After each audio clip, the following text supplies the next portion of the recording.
young lady discovered a forbidden area in her own courtyard that no one was allowed to approach. Even she, the family head's most beloved daughter, was forbidden to come within 100 steps. But, spoiled and defiant, she refused to listen and insisted on pushing open that door to see for herself. The servant, afraid to disobey orders, reluctantly stepped forward to open it. However, as soon as his hand touched the door, an invisible force sent him flying. She thought it was just a shabby door and decided to open it herself. Unexpectedly, this time the door did not resist and swung open easily. Inside, it appeared to be just an ordinary courtyard, but in the yard lived an extremely beautiful young woman dressed in white. Assuming she was her father's hidden lover, the young mistress prepared to confront her. To her surprise, the woman was skilled in magic and sent her flying with a mere wave of her hand. Just then, the family head sensed unusual activity in the forbidden area and rushed over. He saw his daughter lying awkwardly on the ground. Instead of defending her, he respectfully knelt and kowtowed to apologize to the woman in white. To appease her anger, he even mercilessly broke his daughter's legs and cast her out of the house. All of this was to preserve the family's century-long fortune. It turned out the mysterious woman was the last immortal in the world.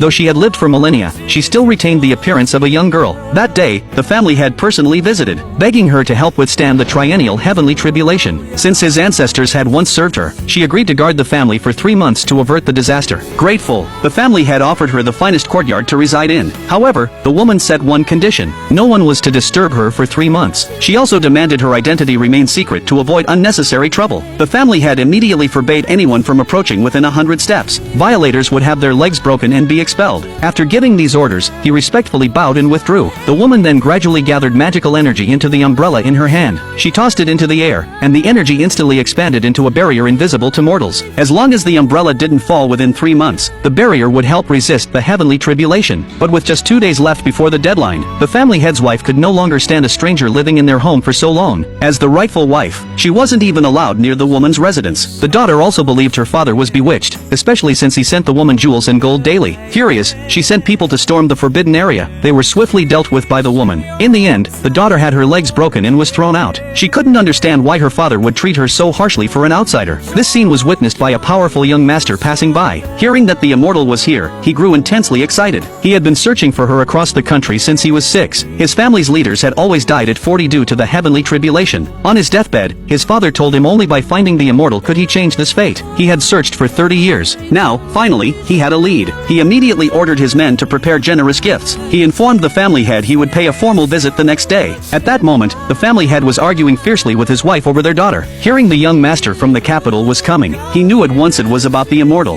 He hurriedly prepared a banquet to welcome the young master. Finally, the last appointed day arrived. The woman attended the banquet with her heavenly tribulation umbrella. Seeing how reverently the family head treated her, the guests couldn't help but speculate about her origins. Meanwhile, the family head's wife and their crippled daughter burned with jealousy. The mother quietly reassured her daughter that the young master would surely deal with the woman. But the young mistress was too furious and decided to put that woman in her place right then. So, under the guise of banquet etiquette, she said to the woman, "As an outsider, you should wash your hands before joining the feast. It's a sign of respect." The family head's wife, without any courtesy, immediately ordered a servant to bring a basin of dirty water. The woman initially didn't want to bother with these mortals, but considering they were descendants of her former servant, she held back her temper and warned them not to push her into action. Seeing the immortal was truly angered, the family head urgently ordered his wife to be silent. But instead of listening, she mocked the woman for carrying a shabby umbrella in broad daylight to act noble. She added that when the young master arrived, he would surely punish her for such impropriety. As soon as she finished speaking, the young master arrived with lavish gifts. Just as the mother and daughter waited to see the woman humiliated, to their shock, the young master knelt directly before her. For a moment, everyone present was stunned. Even more astonishing, he presented priceless rare treasures as a greeting gift. The guests began speculating wildly about the woman's true identity. Then the young master begged the immortal to return with him and help resolve his family's curse. Hearing that the young master wanted to take her away, the wife was eager to see this formidable figure leave their home. However, the family had desperately tried to stop it. For today was the final day of the 3-month period. Only by safely passing today would the family's calamity be completely resolved. The woman also clearly refused the young master's invitation. She stressed that until her task here was finished, no one could break the rules. Just then, 3 family elders, hearing the commotion, rushed over. The family head's wife ran to them, pleading for support as if she had found backup. The head elder eyed the young woman before him, sensing no aura of spiritual energy from her. He concluded she was just an ordinary person. He immediately ordered her to pack her belongings and leave the Shin family. Terrified, the family head hurriedly explained she was there to help them survive the heavenly tribulation. But the 3 elders refused to believe it. They thought if even their combined power couldn't achieve it, how could a young girl succeed? So they ignored the family head and insisted the woman leave. At that, the woman warned that if she left now, the heavenly tribulation the family faced would descend immediately. Only with her umbrella could they resist the calamity. The head elder glanced at the umbrella in her hand, thinking thinking it was utterly ordinary. Convinced the family head had been deceived by this sorceress, he ordered the third elder to take the shabby umbrella away, intending to see what excuse she'd make without it. But as soon as the third elder touched the umbrella handle,